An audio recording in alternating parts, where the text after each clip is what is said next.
Good morning. I'm Kenzie Cookshouse, owner of Cookshouse Consulting, and thank you for the opportunity to speak with you today. My goal is to offer actionable insights, especially in light of the recent layoffs, and outline how Spotify can strategically realign its leadership, structure, and culture to sustain innovation and employee engagement. Here's what I'll walk through today. I'll briefly introduce the background, highlight the three most pressing issues, examine their impacts, and then present three core recommendations. I'll also share a roadmap for implementation, expected outcomes, and close with a few Q&As. Founded in 2006, Spotify has been globally recognized not just for revolutionizing audio streaming, but for its flat, agile structure. However, the December 2023 layoffs impacting 17% of Spotify's workforce signaled something deeper than a cost-cutting decision. It revealed cracks in the leadership approach, structural integrity, and cultural foundation. Employees began questioning their job security, and morale suffered, suggesting that very mechanisms designed to empower teams were no longer serving the organization at this scale. Autonomy, while powerful, is not a substitute for direction. As Griffin and others point out in their research on organizational behavior, autonomy must be paired with clear leadership, shared purpose, and psychological safety, especially in times of uncertainty. Without these, organizations risk developing into chaos where decision-making becomes fragmented and accountability fades. Spotify's situation shows a critical lesson that innovative structures must evolve alongside the company's growth. There are three interconnected issues to be identified. First, leadership and communication. Employees were left in the dark about layoffs, leading to uncertainty, fear, and disengagement. The lack of transparent, timely communication weakened trust and signaled a disconnect between leadership and the broader organization. Second, structural misalignment. Spotify's flat hierarchy once fueled innovation and autonomy. However, as the company scaled, this structure began to strain under the demands of growth. Without clear lines of accountability and coordination from leadership, teams lacked direction and alignment, making it harder to execute effectively at this communication structure. Third, psychological safety has eroded. When employees no longer feel safe speaking up or taking risks, innovation declines and stops creativity and open collaboration, both of which are essential to Spotify's culture of experimentation.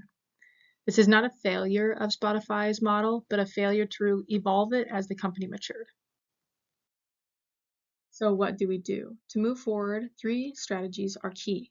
Invest in leadership development. Prioritize coaching style leadership trainings that equip managers to lead with empathy, clarity, and adaptability. In uncertain times, leaders must know how to guide without micromanaging, communicate openly, and build trust. Empowered leaders create empowered teams. Refine the structure.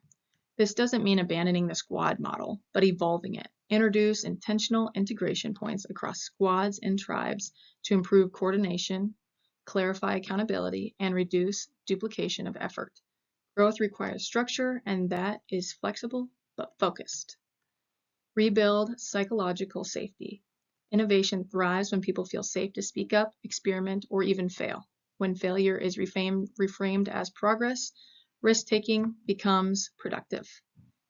Each of these strategies builds on what Spotify already does well, but directly addresses the current breakdowns. This isn't about starting over, it's about evolving with purpose so the culture and structure can grow alongside the business. Looking at the implementation plan. In the short term, within 6 months, we recommend launching a leadership coaching pilot, gathering internal feedback, and holding Q&As to rebuild trust. In the long term, Spotify can shift the structure by introducing realignment and ongoing leadership coaching, while also mentoring cultural and psychological health through quarterly assessments. This isn't about slowing down, it's about creating the systems that allow you to speed up in the right direction. You've already laid some groundwork. This slide is about how to activate what we've discussed starting right away. Leadership coaching. Start with 15 to 20 leaders. Make it personal, focused on real conversation, not just a presentation. Partner with an external leadership coach or the internal leadership and development team. Collect anonymous pre- and post feedback to measure impact on the leadership coaching. Pilot a cross-squad integration role. This is a temporary coordination role that places someone across multiple squads whose job is to connect the workflows, identify redundancies, and ensure strategic alignment. This matters because squads currently operate with high autonomy but low integration, which causes duplicate efforts, misaligned goals, and inconsistencies. This role addresses the growing fragmentation without disrupting autonomy. We can do this by nominating 1 or 2 respected senior leads to rotate across the squads or tribes and have them track weekly meetings, overlapping projects, or team blockers in order to have a better picture on how to recommend alignment opportunities. Then, after 90 days, evaluate and provide feedback on the findings. Set baselines. If we're serious about change, we need visibility. Whether it's safety, engagement, or innovation speeds, what gets measured gets managed. I'd recommend a relaunch of Spotify's Employee Net Promoter Score survey. As of 2024, 45% of employees recommend your business, 26% are neutral, and 29% would not recommend this company.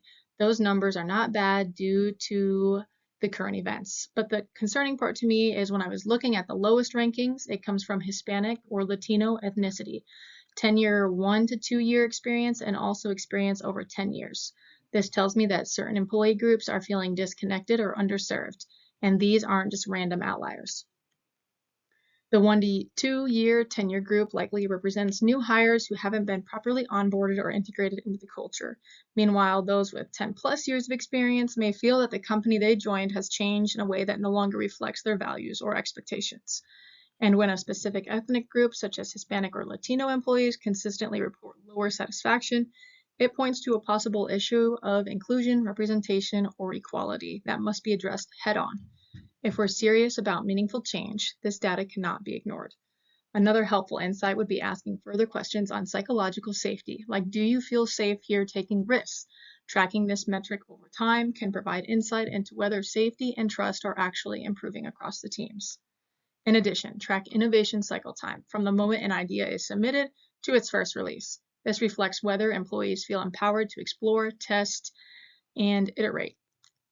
A decline in experimentation could indicate rising fear or stagnation. An increase suggests confidence and autonomy are growing. Together, these steps may feel overwhelming, but they are powerful. They move Spotify from reflection towards a forward motion, and I'm more than happy to guide you through this process.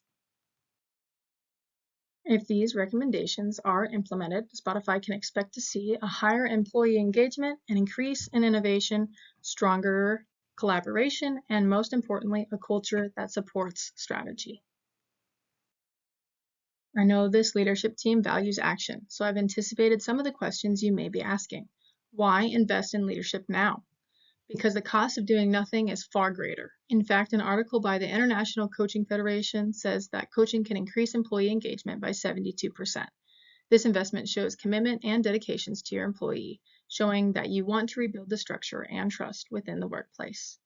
Why shift the structure? You're right, it worked to help you grow. But just as your business is growing, the structure needs to evolve with it. This isn't to replace what worked, but to adapt and refine it in order to meet the demands of your current stage of growth. How do we measure success? Success is measured by how well the organization supports innovation, retains talent, and cultivates a healthy, engaging culture.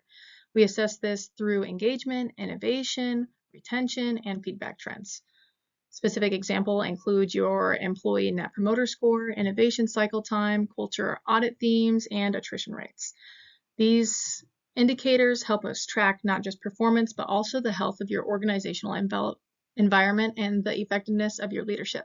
Together, they provide a dynamic view of progress and guide data-driven decisions for sustained growth. Will structure kill innovation? Not at all. Coordination is about control and it's about clarity. Our goal is to enhance autonomy by giving it a sharper focus and direction. How can we do this tomorrow? Host a 30-minute open Q&A with leadership. Ask, what do we need to hear that we're not hearing? Then act on one item right away. Even a small step builds trust, but doing nothing intensifies the risk, damages morale, and increases disengagement, and potentially tarnishes the brand image from the inside out. Spotify changed how the world listens. Now it's time to change how it leads. You have the talent, vision, and innovation. What's missing is alignment. Thank you for your time, and I'm looking forward to working together.